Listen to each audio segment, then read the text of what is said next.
జ్ఞానేశ్వరి ఎక్కడ ఉంది, ఎలా ఉంది? కనిపించకుండా పోయి ఈ 2 ఏళ్ల చిన్నారి ఆచూకీ 6 రోజులైనా ఎందుకు కనిపెట్టలేకపోతున్నారు? ఇదే ఇప్పుడు అనేక ప్రశ్నలు లేవనెత్తుతున్నాయి. కాకినాడ తుని మండలం సిహెచ్ అగ్రహారంలో 6 రోజుల క్రితం పాప మిస్ అయింది. దాదాపు 200 మంది పాప ఆచూకీ కోసం వెతుకుతున్నారు. అయినా చిన్న హింట్ కూడా దొరకడం లేదు.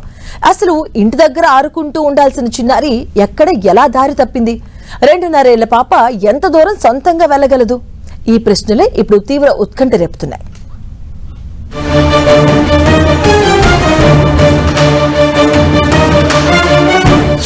చిన్నారి జ్ఞానేశ్వరి మిస్సింగ్ మిస్టరీ.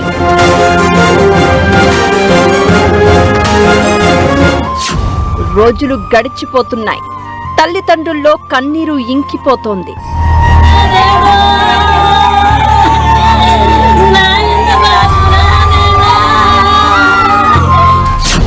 అసలు ఇన్ని రోజులైనా పాప ఆచూకీ కనిపెట్టలేకపోవడం ఏంటి?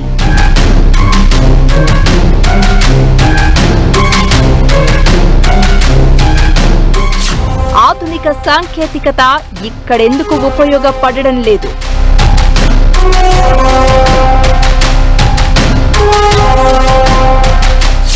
పెంపుడు కుక్క ఇచ్చిన సంకేతాలు అర్థం కావడం లేదా?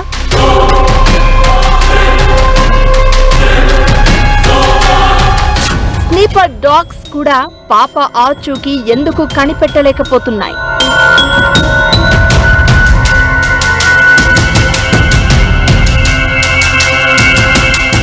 కాకినాడ జిల్లా తుని మండలంలో జూన్ 6న మిస్ అయిన చిన్నారి పాప జ్ఞానేశ్వరి ఉదంతం తీవ్ర కలకలం రేపుతోంది. రోజులు గడిచే కొద్దీ కేసు మరింత జటిలమవుతోంది. పాప ఆచూకీ తెలిసిన వారు నెంబర్కి ఫోన్ చేయాలని ప్రకటన జారీ చేశారు పోలీసులు. అలానే ₹1,00,000 నగదు బహుమతి కూడా ప్రకటించారు. ఈ లోపు మిస్ అయిన రోజు పాపతో ఉన్న పెంపుడు కుక్క తిరిగి రావడంతో తిరిగి ఆశలు రేగాయి.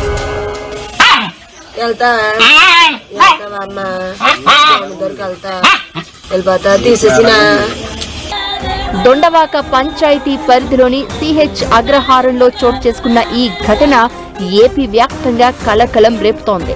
పామాయిల్ తోటలో కాపలాదారులుగా నివసించే సుంకర భవానీ గణేష్ దంపతుల ఏకైక కుమార్తె జ్ఞానేశ్వరి జూన్ 6 ఉదయం తండ్రితో కలిసి వెళ్లడం, తర్వాత అతను తిరిగి పాపను ఇంటి దగ్గర అప్పగించి వెళ్లగా ఆ తర్వాత కాసేపటికే పాప కనిపించకుండా పోయింది. ఇక్కడ తల్లి భవానీ చెప్తున్న దాని ప్రకారం ఈ దంపతులకు ఎవ్వరూ శత్రువులు లేరని చెప్తున్నారు. మా అమ్మ సైడ్ నుంచి లేవు, అత్తల సైడ్ నుంచి ఎవరు లేదు సార్. ఎవరైనా బయట వాళ్ళే చేశారని అనుమానం సార్. నాకైతే ఇది వరకు కారు గొడవలు అయ్యాయి, వాళ్ళేమన్నా చేశారా ఏమో అని డౌట్ సార్. రోజులు గడుస్తున్నా పాప జ్ఞానేశ్వరి ఆచూకీ తెలుసుకోలేకపోవడంతో యంత్రాంగం భారీగా సెర్చింగ్ చేపట్టింది.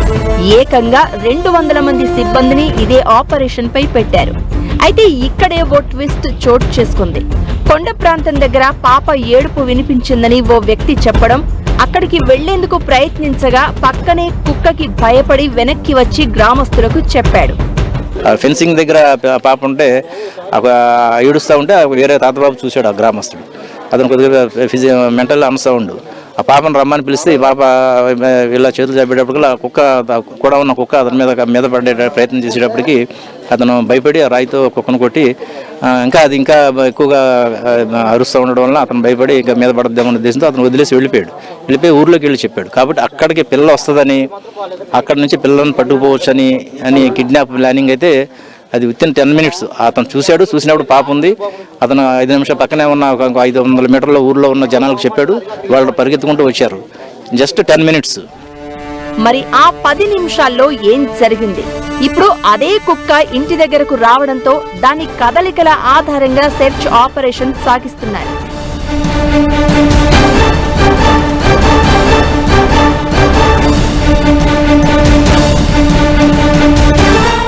అయితే ఇంత దట్టమైన అడవుల్లో జంతువుల బారిన పడే అవకాశం ఉండడమే అసలు ప్రమాదం.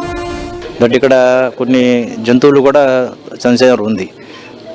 నక్కలు, ఈ రేసులు అంటాం, అడవి రేసులు, అడవి కుక్కలు అంటారు. అట్లనే రేసులు అవి చాలా ఫెరోషియస్గా ఉంటాయి. అవి పెద్ద పుల్లు కూడా చంపేస్తాయి అంట.